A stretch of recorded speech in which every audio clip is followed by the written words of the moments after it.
하나님 말씀은 사사기 3장 12절에서 19절까지의 말씀입니다. 사사기 3장 12절에서 19절입니다.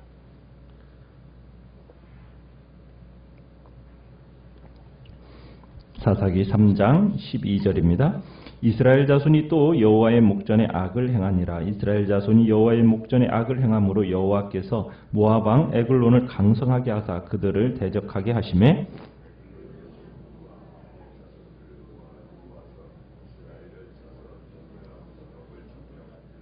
이에 이스라엘 자손이 모압 왕 에글론을 18해 동안 섬기니라.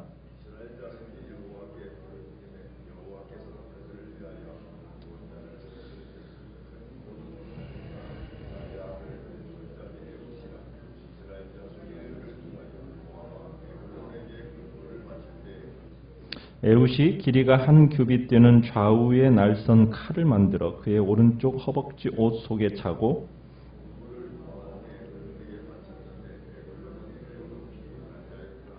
에훗이 곡물 바치기를 마친 후에 곡물을 메고 온 자들을 보내고 자기는 길갈 근처 돌 뜨는 곳에서부터 돌아와서 이르되 왕이여 내가 은밀한 일을 왕에게 아뢰려 하나이다 하니 왕이 명령하여 조용히 하라 하매 모셔선 자들이 다 물러간지라. 아멘.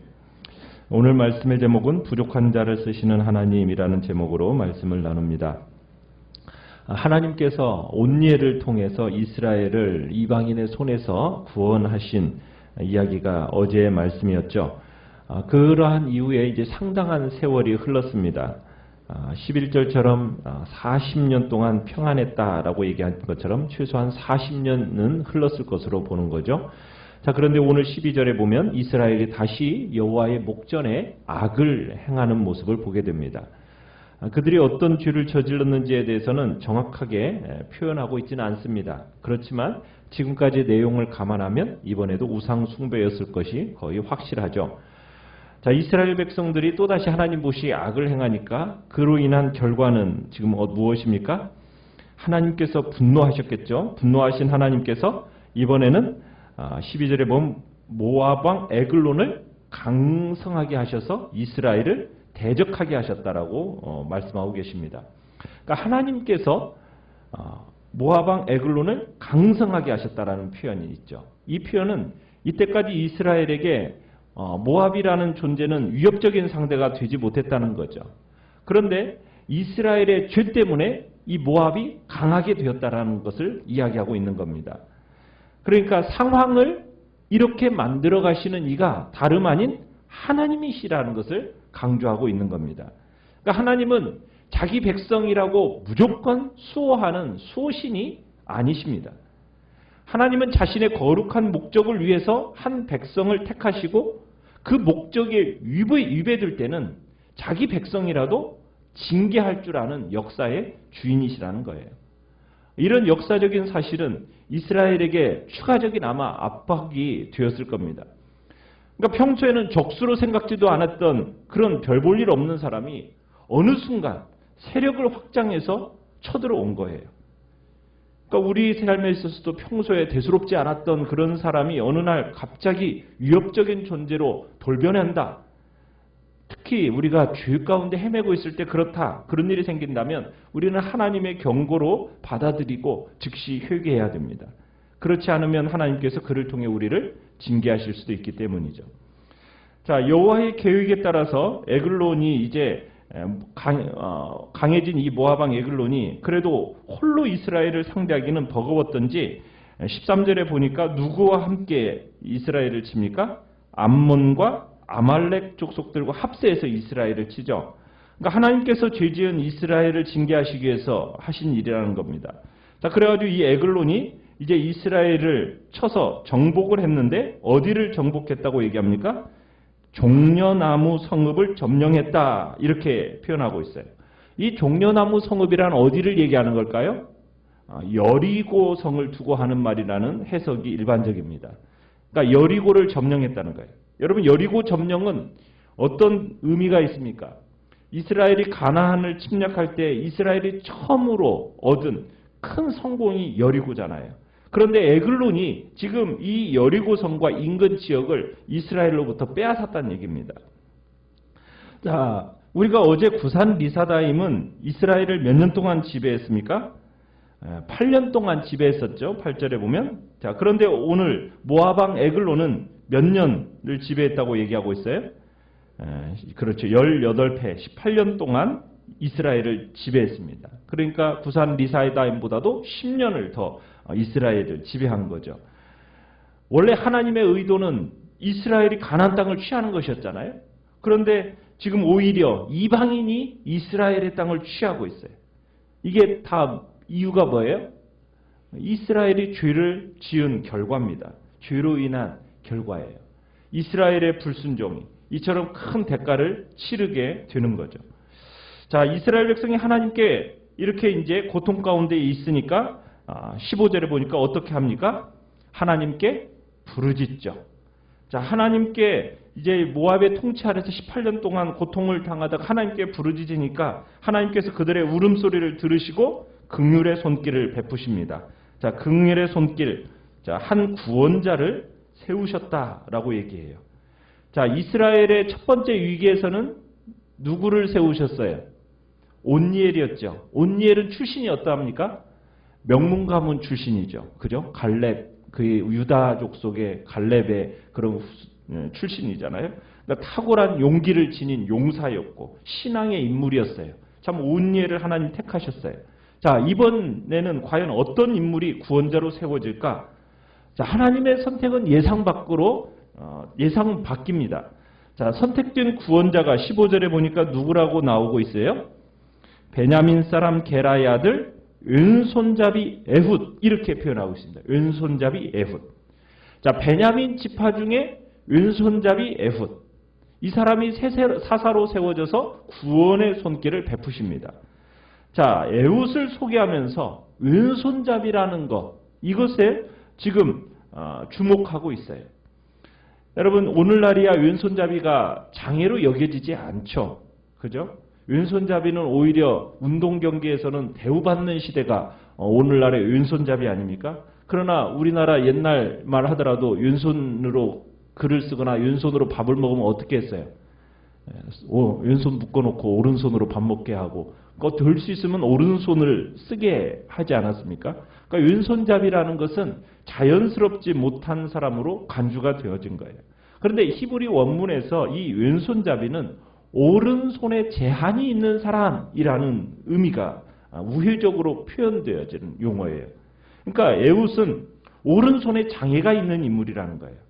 그러니까 아마 이런 수도 있는 거예요. 오른손 손가락이 없거나 아니면 오른손 손가락이 오그라져서 펴지 못하는 그런 조막손, 그런 조막손이었을 가능성이 크다라는 거죠. 그래서 오른손이 조막손인 에훗이 여러분 공물을 바친다면 모압왕 에글론이 그 사람을 두려워할 필요가 있습니까? 없습니까? 두려워할 필요가 없었겠죠. 자, 그래서 그런 표현을 쓰고 있어요. 뭐라고 표현을 쓰고 있느냐면 15절 하반절에 보면 에훗이 이스라엘 자손이 그를 통하여 모압왕 에글론에게 공물을 바칠 때 할 때 그를 통하여라고 할 때는 그의 손을 통하여라는 표현이에요.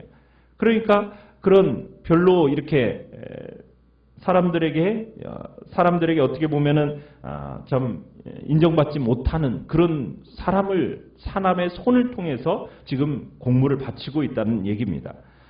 자, 베냐민의 사람. 여러분, 베냐민의 이름이 뭐죠? 의미가 뭐죠? 베냐민? 오른손의 아들이죠. 오른손의 아들. 그러니까 오른손의 아들이라는 이름의 지파 출신이 오른손의 아들들 가운데서 하필이면 지금 어떤 사람이 지금 쓰임받고 있는 겁니까? 오른손에 장애가 있는. 그래서 왼손잡이 에훗이 쓰임받고 있는 거예요. 참 이걸 보면은 하나님께서 에훗을 선발하심에 있어서 하나님의 주권이 크게 작용되었음을 우리가 보게 되죠. 그러니까 하나님은 온니엘 같은 훌륭한 인물도 사용하시지만 에훗처럼 장애가 있고 기형이 있고 한계가 많은 인물들도 하나님은 붙들어 쓰신다는 거예요. 자, 15절에서 이제 이스라엘 백성들이 그들의 지도자 모압 모압에게 바칠 조공을 에웃을 통해서 이제 에글론에게 보내요. 자, 그런데 16절에 가보니까 이스라엘 백성들의 선택을 받은 에웃이 한 자쯤 되는, 그러니까 한 규빗이면은 길이가 몇이에요? 45cm 정도 됩니다. 그러니까 길이 45cm가량의 칼을 만들어서 오른쪽 다리에 숨겼어요. 자, 오른쪽 허벅지에 칼을 차고 길을 떠났다라는 것은 지금 에웃이 결심을 했다라는 거죠. 이 기회를 통해서 에글론을 암살하겠다라는 그 마음을 굳힌 겁니다. 그 다음에 양쪽이 날이 선 칼을 지녔다라는 것 자체는 이제 어떤 의미가 있느냐면 적을 내리치는 것이 아니라 찌르겠다라는 그런 의도가 있는 거죠. 그러니까 오른쪽 허벅지에 단검을 찬 것은 이 사람이 왼손을 능률적으로 사용하니까 오른쪽에 있었겠고, 또한 대부분의 사람들이 오른손잡이니까 무기를 찾기 위해서 몸을 수색할 때도 주로 어디를 신경을 많이 쓰겠어요? 왼쪽을 유심히 볼 거 아니에요. 그런데 오른쪽은 아마 대충 검사하고 이제 이렇게 검사하는 정황이었겠죠.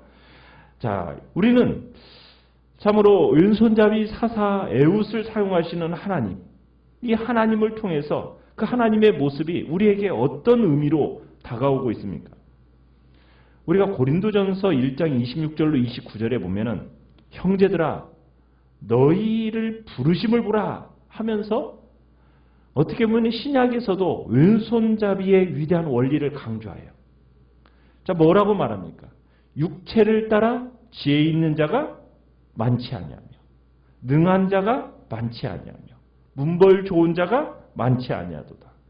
그러나 하나님이 세상에 미련한 것들을 택하사 지혜 있는 자들을 부끄럽게 하려 하시고 세상에 약한 것들을 택하사 강한 것들을 부끄럽게 하려 하시며 하나님이 세상에 천한 것들과 멸시받는 것들과 없는 것들을 택하사 있는 것들을 패하려 하시나니 이는 아무 육체라도 하나님 앞에서 자랑하지 못하게 하려 하심이라.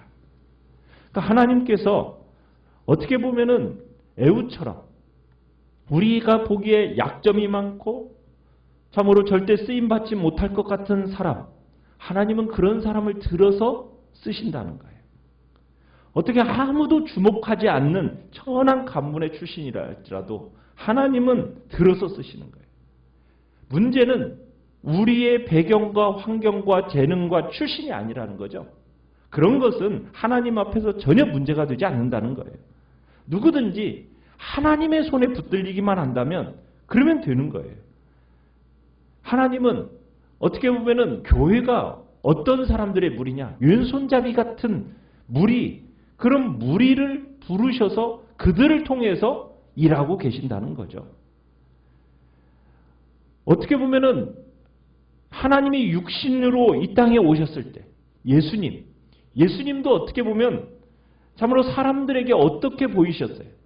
고운 모양도 없고 풍채도 없은즉 우리 보기에 흠모할 만한 아름다운 것이 없었다. 도리어 멸시를 받아서 사람에게 실어버린 바 되었다라는 것이 우리 예수님에 대한 모습이에요. 바로 예수님도 이 땅에서는 왼손잡이 같은 사람으로 오셨다라는 거예요. 그걸 아무도 예측하지 못한 거죠. 하나님은 지금도 이 땅을 감찰하고 계세요. 어떤 사람을 찾고 계실까요? 가문 좋은 사람이요? 능력 있는 사람이요? 아니라는 거예요.